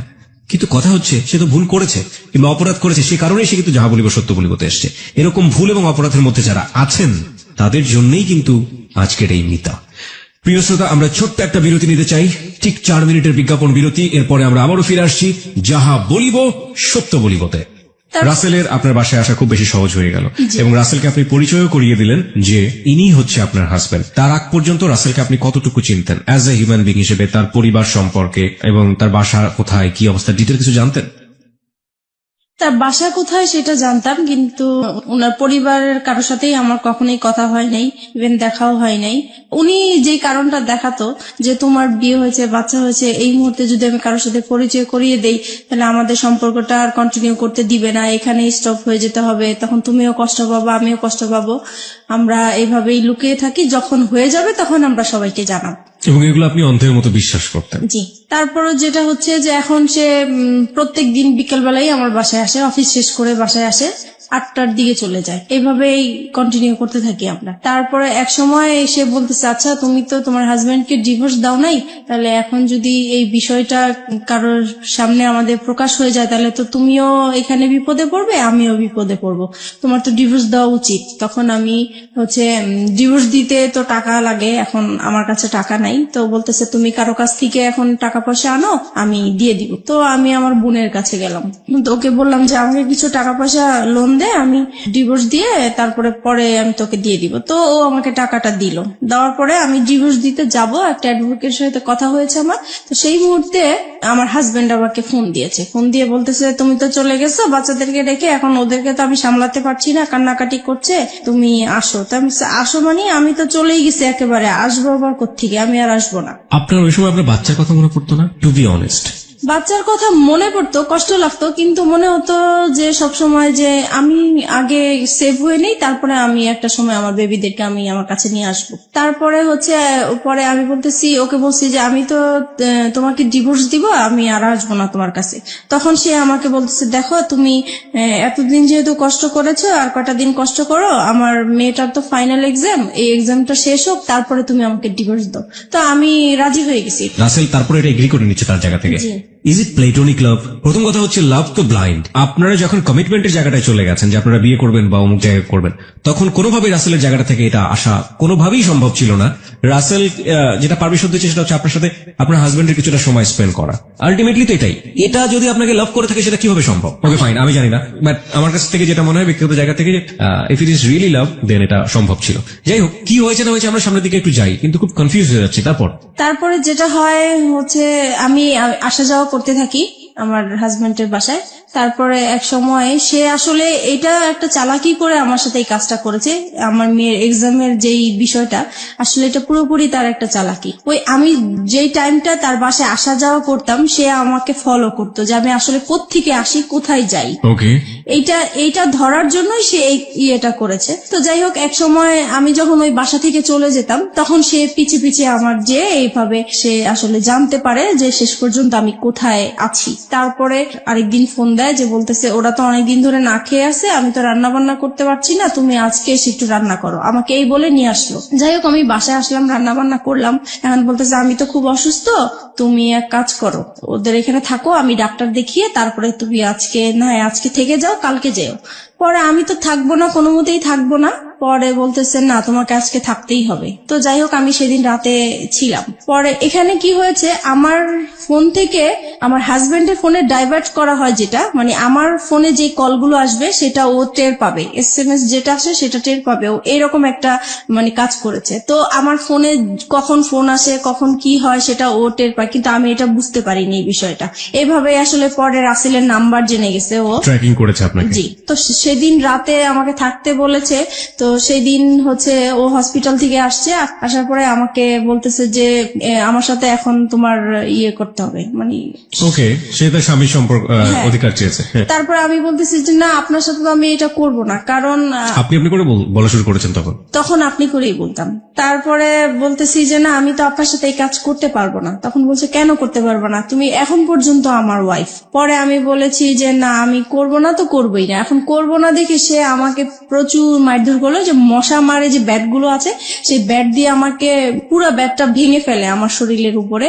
পরে আমার নখ উল্টে যায়, আমার শরীর থেকে রক্ত পড়তে থাকে টপ টপ করে, অনেক মারলো। তারপরে আমাকে বলতেছে যে তুই কোথায় কি করিস, কোথায় থাকিস, সবকিছুই আমি জানি। নাও কাম টু দ্য পয়েন্ট। এতদিন তুই আমাকে আমার সাথে কোনো শারীরিক সম্পর্ক করিসনি, সেটার কারণটা আমি এখন খুঁজে পাইছি।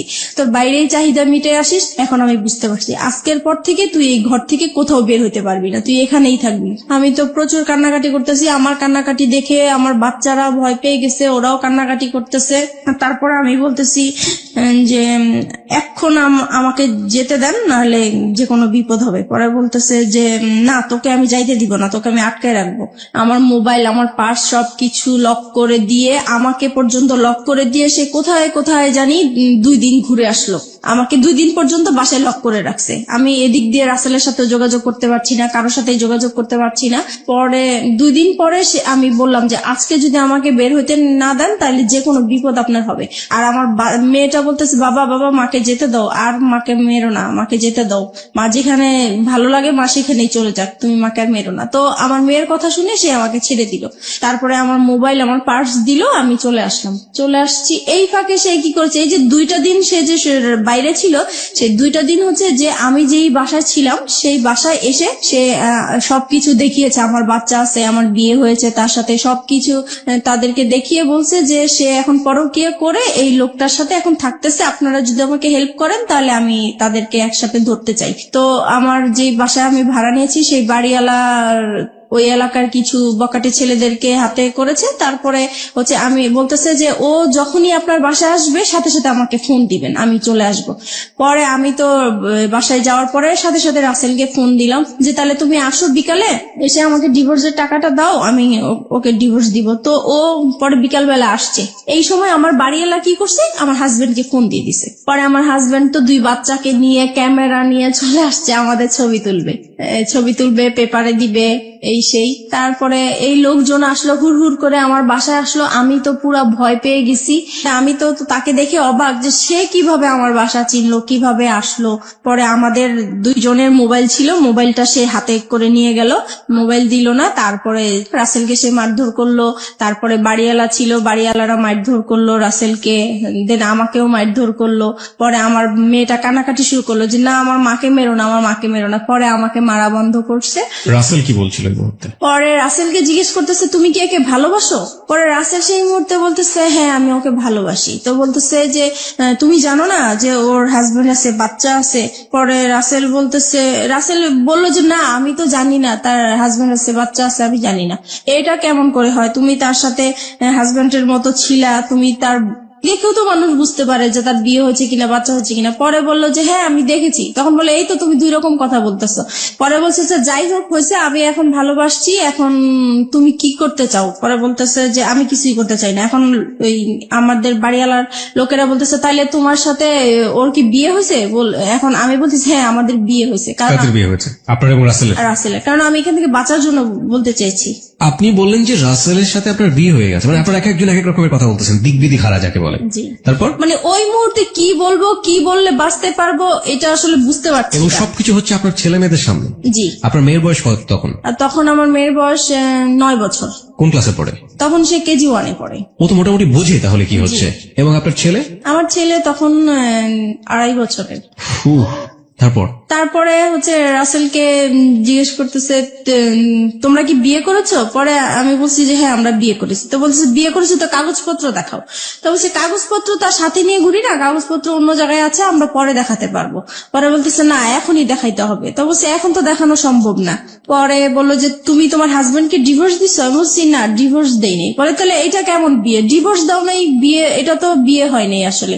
পরে যাই হোক এইভাবে মানে তর্ক বিতর্ক হতেই থাকে। থাকে। পরে আমার হাজবেন্ড আবার এই দিক দিয়ে কি করেছে, আমার বোন আমার মাকে ফোন দিয়ে জানিয়েছে যে আপনার মেয়ে অ্যাক্সিডেন্ট করেছে, সে মারাই গেছে, এই কথা বলেছে। নয়তো আমার মা বোন তো আসবে না, এরকম ঝামেলার মধ্যে কখনোই আসবে না। তো এটা তো মারা গেছে শুনে মানে তারাও খুব অস্থির হয়েছিল। তারপরে তারা আসছে, এসে দেখে তো এই কাহিনী। পরে তো আমার বোন ওখানে সবার সামনে বোনের জামাই অপমান করলো যে তুমি এই টাইপের হতে পারবা, আমার বড় বোন হয়ে এরকম একটা কাজ করলা, কখনোই ভাবতে পারি নাই। তারপরে আমার বোনের জামাই যেটা মানে বুদ্ধি করলো যে এখন এখান থেকে বাঁচাতে হবে, এখন কিভাবে বাঁচানো যায়। তো বলছে যে এখন আমরা বিচার করব, হয় দুইজনকে পুলিশে দিব আর নয়তো বিয়ে দিয়ে দিব।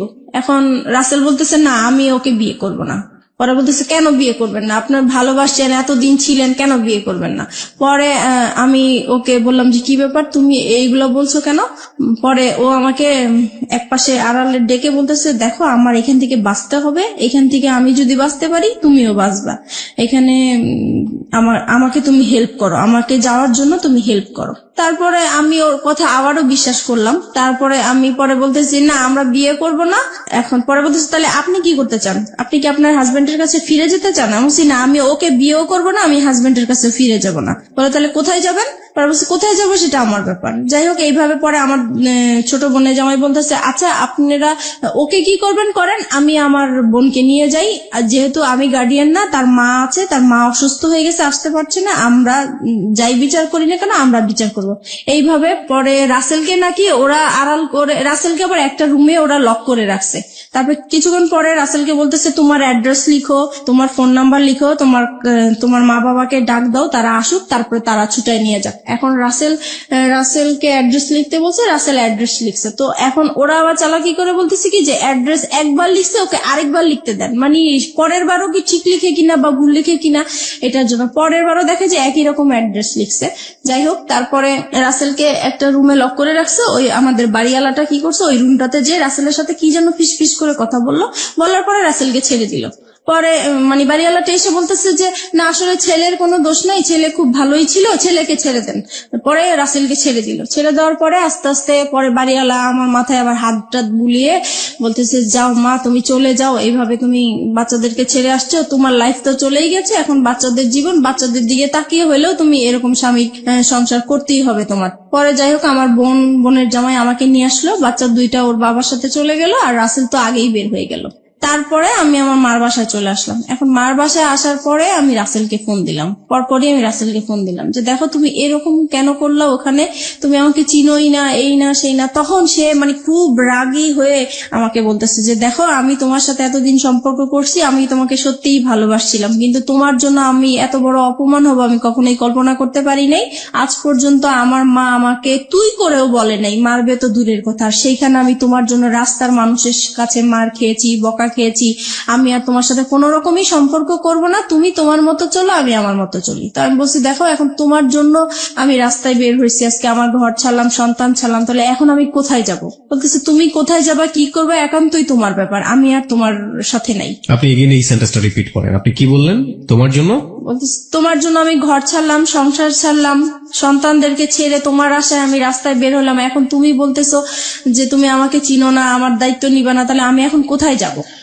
আমরা এই সেন্টেন্সটা এখানে দুইবার বলেছি প্রিয় শ্রোতা। This is a very important sentence of this কি বলা যেতে পারে, রিভিল অফ ট্রুথ। আমরা ফিরে যেতে চাই আপনার কাছে আবারও, বলুন। হ্যাঁ তারপরে সে বলতেছে না আমার পক্ষে আর তোমাকে নিয়ে এগিয়ে যাওয়াটা সম্ভব না। তো বলছি যে দেখো যাই কিছু হয়েছে না কেন এটা সব মানুষ করেছে, আমার কাছ থেকে তো তুমি কোনো খারাপ আচরণ পাওনি এই পর্যন্ত। বলছে না পাইনি। তাহলে তুমি কেন এরকম করতেছো আমাকে, বলে আমি এত কিছু জানি না, আমি এই কথাটাই শুধু বলবো তোমাকে যে তোমার সাথে আমার আজীবন একটা সম্পর্ক থাকবে, আজীবন কথা হবে, কিন্তু কোনোদিন দেখা হবে না। তোমার কোনো যদি বিপদ হয়, তোমার টাকা পয়সা লাগে, আমি তোমাকে সেই দিকে হেল্প করব, কিন্তু তোমার সাথে আর এখন পর্যন্ত আমি আর কোনো সম্পর্ক রাখতে চাই না, ভালোবাসার কোনো সম্পর্ক রাখতে চাই না, একটা ফ্রেন্ডশিপ হিসাবে যতটুকু করার আমি করব। তারপরে যাই হোক সেই ফোনটা রেখে দিল, আমি আর তাকে ফোন টোন দেই নাই। আমার মন খুব খারাপ। এইদিকে মা আমাকে প্রচুর গালাগালি করতেছে, আমার ছোট বোন আমাকে গালাগালি করতেছে, আমার খুবই খারাপ লাগতেছে। শুধু মনে হচ্ছে যে আমার এখন মরে যাওয়াই উচিত, এছাড়া আর কিছু করা উচিত না। কিন্তু কি আর করবো বুঝতেছি না। একদিন পরে আমি তাকে আবার ফোন দেই, রাসেলকে ফোন দেই, খুব কান্নাকাটি করে আমি তাকে বলতেছি, দেখো যেভাবেই হোক তুমি আমাকে ভুল বুঝো না, তুমি এখন আমি কি করবো, আমি তোমাকে ছাড়া বাঁচবো না, তোমাকে এত ভালোবেসে ফেলছি, আমি তোমাকে ভুলতেও পারছি না, ভোলা সম্ভব না, আমি এখন কি করব, তুমি একটা উপায় আমাকে দাও, তুমি যেভাবেই হোক তুমি একটা কিছু করো। আর বলতেছে না আমি আর কোনো মতেই তোমার সাথে সম্পর্ক কন্টিনিউ করতে চাই না। অনেক বুঝিয়েছি, সে কোনোভাবেই কিছু করবে না। যাই হোক, আমি পরে কি করব, বাসায় এইভাবেই আসি। মা আমাকে বলতেছে যে তুমি এখন আমার ঘর থেকে বের হয়ে যাও, তোমার মতো মেয়ে আমার দরকার নাই, যেখানে আমাদের এই এলাকার মধ্যে কোনোদিন কেউ একটা খারাপ কথা বলতে পারে নাই।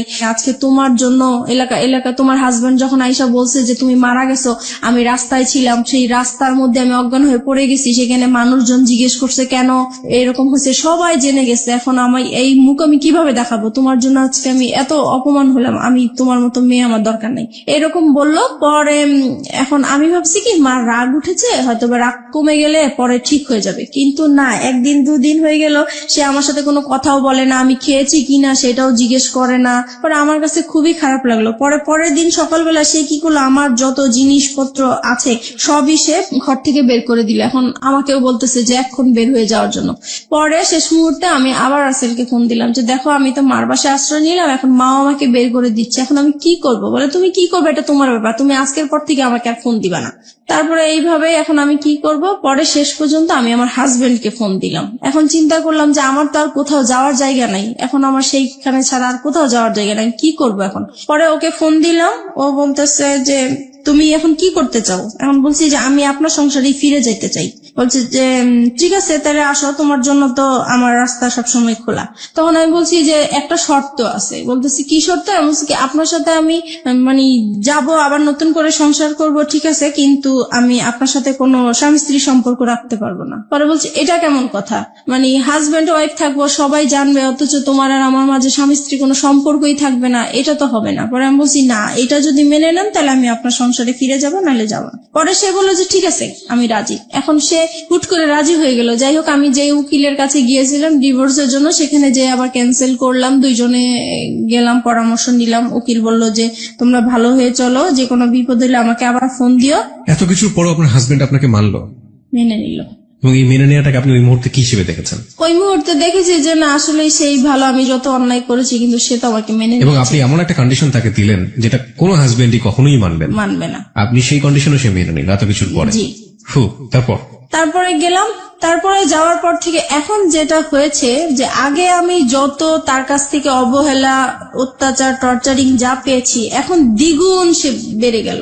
এখন সে কথায় কথায় আমাকে বলে এতদিন তো তুই বেটা নিয়েছিলি, এখন কেন এই সেই, মানে বিভিন্ন টাইপের খারাপ ভাষায় গালাগালি করে। তারপরে খুব মারধর, আবারও সেই রকম মারধর। আমার মেয়েটা তখন তো বড় হয়ে গেছে, আমি আমার বাচ্চাদেরকে নিয়ে আলাদা ঘুমাই, সে আলাদা রুমে ঘুমায়। তো সেই মুহূর্তে আমার বাচ্চাদের সামনে এসে সে আমাকে খুব জোর জবরদস্ত করে, সে আমাকে খুব মারধর করে, আবারও সে আগের মতন মারামারি। রুম কয়টা ছিল আপনাদের? একটাই রুম? না, আমাদের রুম ছিল 4টা। বাসা যে বাসায় ভাড়া থাকতেন সে বাসায় 4টা রুম? আপনাদের পার্সোনাল রুম কয়টা টোটাল? আমাদের পার্সোনাল রুম তো একটাই, মানে ওই রুমের মধ্যেই বাচ্চা কাচ্চা এবং আপনারা থাকতেন?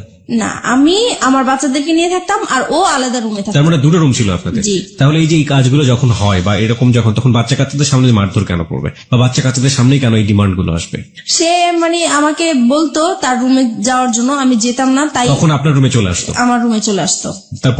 তারপরে যেটা হয়েছে, মানে এরকম জোর করতো। একটা সময় আমার বাচ্চারা জাগনা থাকতো, তারপরেও সে জোর জবরদস্ত করতো। আমি তাকে এত বলতাম যে দেখেন আমার বাচ্চাগুলো আছে, ওরা তো বুঝতেছে, কেন আপনি ওদের সামনে এরকম করতেছেন? বলতেছে তুই তো খারাপ হয়ে গেছিস, তুই যে খারাপ এটা ওরা জানার দরকার আছে, ওদের বোঝার দরকার আছে, সেই জন্য এরকম করি। তারপরে থেকে কি হতো, আমি রাতে আর ঘুমাতাম না, আমি সারা রাত জেগে থাকতাম। আমার সারাক্ষণ ভয় করতো যে সে কখন আসে, কখন মারধর করে, তাই ঘুমাতাম না। এক সময় সে আমার বালিশ, আমার কাঁথা এগুলো নিয়ে যেত যেন আমি ঘুমাতে না পারতাম। সে মানে ফ্যান বন্ধ করে রাখতো, লাইট জ্বালায় রাখতো। আপনি ক্রেজি কেন হয়ে গেলেন? আপনি স্বামী হিসেবে তাকে মানছেন, স্বামীর অধিকার তাকে দিচ্ছেন না কেন? কারণ দিচ্ছি না, আমার শুধুই এটা মনে হচ্ছে যে তার জন্যই আমি আমার রাসেলকে হারালাম। সেই মুহূর্তে রাসেলকে মানে ভুলতে পারছি না, রাসেলের জন্য আমার খুব কষ্ট হচ্ছে। যেখানে প্রত্যেক দিন আমি রাসেলের সাথে দেখা হয়, একদিন দেখা না হলে আমার খুব কষ্ট হয়, সেই মুহূর্তে তার সাথে আমার কথা হচ্ছে না, দেখা হচ্ছে না, আর সে মানে রাসেল আমার সাথে এরকম বিহেভ করলো একমাত্র তার জন্যই, এটা মনে হয়েছিল আমার তখন সেই মুহূর্তে। চলুন আমরা ফিরে যাই মিতার কাছে। মিতা, যে জায়গাটিতে আমরা ছিলাম, আপনি বলছিলেন যে আপনার হাজবেন্ডের সাথে, তখনও তিনি আপনার হাজবেন্ড, যদিও আপনি মন থেকে মানতে পারেন না, আপনার কাছে ওনার স্বামীর অধিকার চাওয়াটাই স্বাভাবিক, সেটা আপনি দিতে পারতেন না। এবং সেখানে খুব সহজ সরল একটা কথা আপনি বলেছিলেন একটু আগে, যেটা অনেকেই স্বীকার করবেন না। The real hard truth is যে ওই ছেলেটা, যে ছেলেটার সাথে আপনার অ্যাডাল্টারি সম্পর্ক, অ্যাডাল্টারি মানে অনেকেই বুঝবেন বাংলাতে হয়তো পরকীয়া বলে এটাকে, ওই অ্যাডাল্টারি সম্পর্কের এক ধরনের লাভ বলতেছেন আপনি সেটাকে, এবং মনে হতো যে ওই ছেলেটাকে তো সরে যাওয়ার পেছনে এই আমার হাজবেন্ডই দায়ী। তারপর হচ্ছে এরকম জোরাজোরি করতে থাকে। একদিন আমি বলেছিলাম যে আসলে আমার মনটা তো খুব খারাপ, আমার শারীরিক অবস্থা খারাপ, মানসিক অবস্থা খারাপ, এর জন্য হচ্ছে না, আমি একটু সুস্থ হয়ে নেই। তো বলতেছে তো কি করা উচিত? তো আমি বলতেছি তাহলে আমার একটু ডাক্তারের কাছে যাওয়া উচিত, মানসিক ডাক্তারের কাছে যাওয়া উচিত। তো সে বললো ঠিক আছে তাহলে যাও তুমি। পরে আমি পিজি হসপিটালে যাই, ওখানে দেখাই একজন বিশেষজ্ঞকে।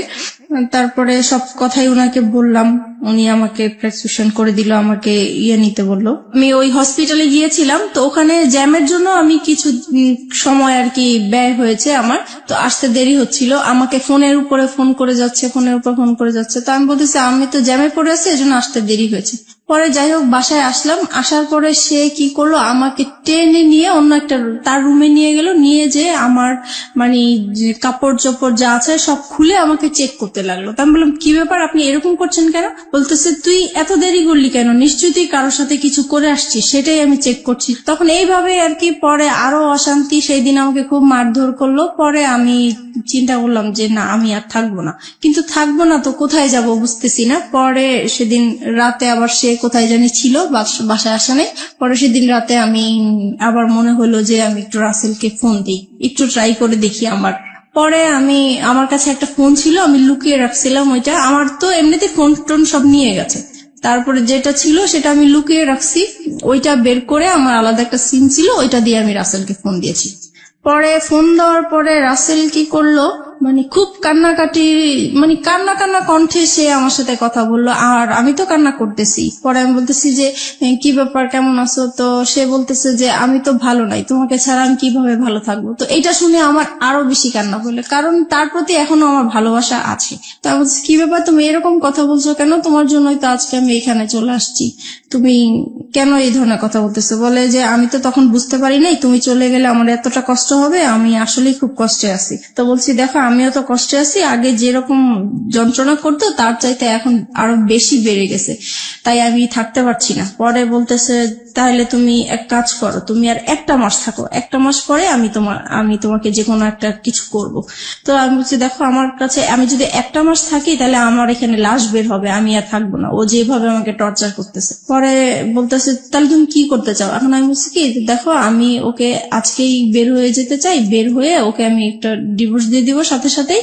তারপরে আমি কারো কাছে ধরো এক মাস, তুমি যেহেতু সময় নিতে চাচ্ছ, এক মাস আমি কোথাও আশ্রয় নিব, তারপরে তুমি যেটা করবে আমি সেটাই প্রস্তুত থাকবো। পরে বলতেছে যে ঠিক আছে তাহলে তুমি যেটাই করো ভেবে চিন্তে করো।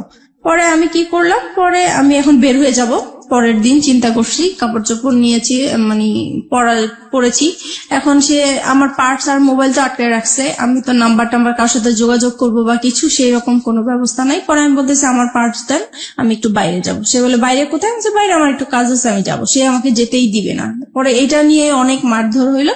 তারপরে বিকাল দিকে বলতেছে কি যে আচ্ছা ঠিক আছে আপনার পার্স আপনার মোবাইল আমি সবই দিব, কিন্তু এখানে হচ্ছে আমার কথা শুনতে হবে। আমি কি কালকে আমরা আমার মেয়েটা যখন বাইরে যেতে চাচ্ছে, তাহলে কালকে আমরা ঘুরতে যাই, তারপরে আপনি যা বলবেন তাই আমি শুনবো। তো বলছি ঠিক আছে, তাহলে আমার মোবাইল আমার পার্স আমার কাছে দিয়ে দিতে হবে। বলছে ঠিক আছে দিয়ে দিব। পরে আমি এই সেদিন শুক্রবার ছিল, স্কুল বন্ধ ছিল, তো সেই ফাঁকে আমরা ঘুরতে বের হয়েছি। আর আমার উদ্দেশ্য ছিল যে আমি কোন রকম ঘর থেকে বের হতে পারলেই হয়েছে, এই পরে আমি ওদের সাথে এর জন্য রাজি হয়েছি যাওয়ার জন্য। পরে আমি যখন বাইরে বের হলাম, বের হওয়ার পরে কিছু দূর আসার পরে আমি বলতেছি আপনারা আপনাদের মতো যান, আমি আমার মতো যাই। সে তো এই খেপে গেছে, কি ব্যাপার, মানে কি বলতে চাচ্ছ?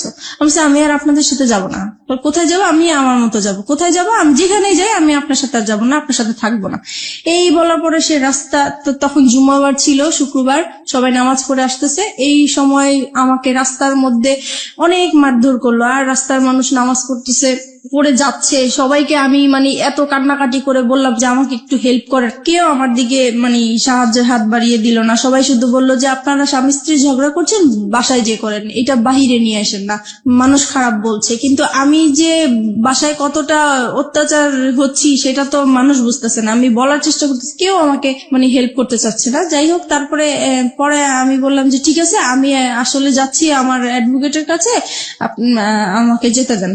পরে সে বললো যে ঠিক আছে আমিও যাবো। আমি বলছি তো চলেন যাই। পরে রাজি হলো, পরে রিক্সা নিল, আমরা রিক্সার মধ্যে উঠলাম। পরে রাস্তায় যে সার্জন থাকে, আমি হঠাৎ করে সার্জনকে দেখে রিক্সা থেকে নেমে গেলাম। পরে আমি সার্জনকে বললাম যে আপনি আমাকে একটু হেল্প করতে পারেন? তো বলে কি বিষয়? অবশ্যই আমার হাজবেন্ড ওয়াইফের একটু ঝগড়া চলছে, আমি আসলে ওর সংসার করতে চাচ্ছি না, কিন্তু আমাকে ঘর থেকে বের হতে দিচ্ছে না, আমাকে ডিভোর্সও দিতে দিচ্ছে না।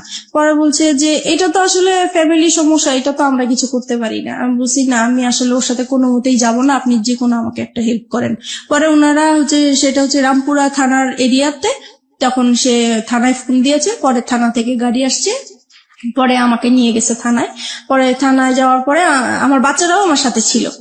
যখন থানায় গিয়েছি তখন ওই পুলিশরা জিজ্ঞেস করতেছে কি ব্যাপার, আপনার সমস্যা কি? তারপর আমি সবকিছু খুলে বললাম। এখানে একটা জিনিস আমি মিস করে গেছি, যেদিন বৃহস্পতিবার দিন রাতে সে যখন আমার সাথে মানে রাতে এসছিল জন্য, তখন আর কি আমি দেখে সে পরে আমার রুম থেকে চলে গেছে। চলে যাওয়ার কিছুক্ষণ পরে যখন আমি ঘুমায় পড়ছি, তখন সে কি করছে, ওই যে মশলা বাটে পাটা পুতা যেটা বলা হয়, ওইটা নিয়ে আসছে, আমার মাথায় বাড়ি দিয়ে আমাকে মেরে ফেলবে। পুতা দিয়ে মেরে ফেলতে চাইছিল, সেটা আমার মেয়ের জন্য আমি বেঁচে গেছি। তারপরে শুক্রবারে আমি ডিসাইড করলাম যে এখানে আর আমি থাকবো না, যেহেতু আমার জীবনের ঝুঁকি হয়ে যাচ্ছে। তারপর সেই ঘটনাগুলোই আমি থানাতে বললাম। তারপরে উনারা বলল যে আমরা শিওর আপনারা আর 1 মাস 2 মাস পরে আবার মিলে যাবেন। আমি এরকম কেস অনেক দেখেছি, কিন্তু আপনারা উনার নামে মামলা করা বা জিডি করা এটা ঠিক হবে না, আপনারা মিলে যান। ওনারা অনেক বোঝাচ্ছে আমাকে মিলে যাওয়ার জন্য, কিন্তু ওনাদের জায়গা থেকে এটা হ্যাঁ, পারফেক্ট। তারপরে ওনারা জিডি লিখবেও না, বলতেছে না আমরা লিখবো না। পরে যাই হোক অনেক কিছু বললাম আমি, তারপরে লিখলো, জিডিটা লিখলো। লেখার পরে পরে আমাকে বলতেছে যে আপনি এখন কোথায় যাবেন? আমি এখন আমার একটা দুঃসম্পর্কে বোন আছে, ওনার বাড়িতে যাব, ওখান থেকে যেয়ে আমি তাকে ডিভোর্স দিব। বলছি যে ঠিক আছে, আপনি যখন থাকবেন না তাহলে তো আর জোর করার কিছু নেই, আপনি চলে যান। আমি বলছি যে দেখেন, আমি এখন যদি চলে যাই, সে আমার পিছে পিছে যাবে, রাস্তায় একটা সিন ক্রিয়েট করবে, আপনারা আমি যাওয়া পর্যন্ত ওনাকে আটকে রাখেন। তো বলছে ঠিক আছে আমরা করতেছি। পরে ওকে আটকে রাখছে, আমি চলে আসছি আমার একটা দুঃসম্পর্কের বোনের বাসায় চলে আসছি। আসার পরে ওদের কাছ থেকে 2-3 দিন মানে শুক্রবার শনিবার হচ্ছে মানে সরকারি অফিস বন্ধ থাকে, আদালত বন্ধ থাকে, তাই আমি ওকে ডিভোর্স দিতে পারি নাই। রবিবারে আমি ওকে ডিভোর্স দিয়ে দিয়েছি। ওকে, তারপর ডিভোর্স দেওয়ার পরে আমি পরে রাসেলকে জানিয়েছি যে দেখো আমি ওকে ডিভোর্স দিয়েছি, আমি চলে আসছি। পরে বলছে ঠিক আছে, তাহলে তুমি এখন কি করতে চাও? তুমি যদি এখন ঢাকায় থাকো তাহলে তো তোমাকে ধরে নিয়ে আবার, আর ডিভোর্সের বিষয়টা আমাকে উকিল বলেছে যে 3 মাসের মধ্যে যদি আপনাদের আবার মিল হয়ে যায় তাহলে এই ডিভোর্সটা ক্যান্সেল হয়ে যাবে, আর 3 মাসের পরে যদি কিছু হয় তাহলে ডিভোর্সটা সম্পূর্ণ হবে। তাই এখন চিন্তা করতেছি যে 3 মাস আমাকে অন্তত ওর কাছ থেকে দূরে থাকতে হবে, কি করা যায় এখন। পরে আমি রাসেলকে বললাম যে দেখো, আমি তো আমার এরকম আপন মার সাথে একবার দেখা করেছিলাম, সে বলেছে যে কোনো সময় যদি আমার কাছে আসতে চাও, তুমি একটা অ্যাড্রেস দিয়েছিল, সেই অ্যাড্রেসটা আমার মনে আছে, আমি তো ওইখানে যাবো। তো বলছে ঠিক আছে যাও, আর তোমার মার সাথেও দেখা করে আসো, ভালোই হবে বিষয়টা। তো আমার মার বাড়ি আর দাদা বাড়ি কাছাকাছি ছিল, কিন্তু দাদা বাড়ি আমি যাই নাই, কারণ হচ্ছে যে আমার প্রত্যেকটা কাগজপত্রের মধ্যে আমার দাদা বাড়ির অ্যাড্রেস ছিল। সে ভালো, আমার হাজবেন্ড ভালো করে